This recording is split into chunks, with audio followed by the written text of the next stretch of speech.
நல்லா சுவையான ஹெல்தியான இன்றைக்கி பிரண்டை சட்னி தான் செய்ய போகிறோம். ஒரு வாணலியில் வந்துட்டு 3 ஸ்பூன் எண்ணெய் விட்டு சின்ன வெங்காயம் ஒரு கைப்பிடி அளவு எடுத்து நல்லா தொளிச்சு 4 பல் பூண்டு போட்டு ஒரு பிஞ்ச் புளி போட்டு நல்லா அதை வந்துட்டு மிக்ஸ் பண்ணி விட்டுக்கணும். காரத்துக்கேற்ப வந்துட்டு மிளகா போட்டுக்கணும். எங்களுக்கு வந்து காரம் கம்மியாக இருந்தால் தான் பிடிக்கும். ஸோ வந்து காரம் நாங்கள் வந்து கம்மியாக தான் போடுறோம். அதுக்கப்புறம் பார்த்திங்கன்னா கொத்தமல்லி வந்துட்டு ஒரே ஒரு ஸ்பூன் மட்டும் போடுறோம். அதுக்கப்புறம் பார்த்திங்கன்னா சீரகம் வந்துட்டு ஒரு பிஞ்ச் போட்டிருக்கோம். அதுக்கப்புறம் நல்லா இதானதுக்கப்புறம் வந்துட்டு கடலைப்பருப்பு கொஞ்சம் போட்டுக்கிறோம் 2 ஸ்பூன். ஏன்னா கடலைப்பருப்பு தான் ஃப்ளேவர் கொடுக்கும். ஸோ வந்து பொட்டுக்கடல ஒரு ஸ்பூன் போட்டுக்கிறோம்.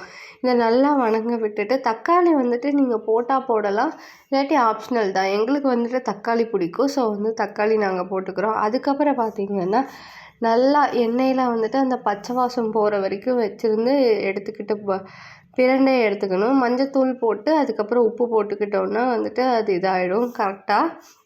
அதுக்கப்புறம் நல்லா ஆற விட்டு ஒரு மிக்ஸி ஜாரில் வந்துட்டு போட்டு அரைச்செடுத்தால் சுவையான பிரண்டை சட்னி ரெடி. இதை வந்து நீங்கள் தோசைக்கும் வச்சு சாப்பிடலாம். அது போக பார்த்திங்கன்னா ரைஸுக்கு போட்டு சாப்பிட்டா இன்னுமே சூப்பராக இருக்கும்.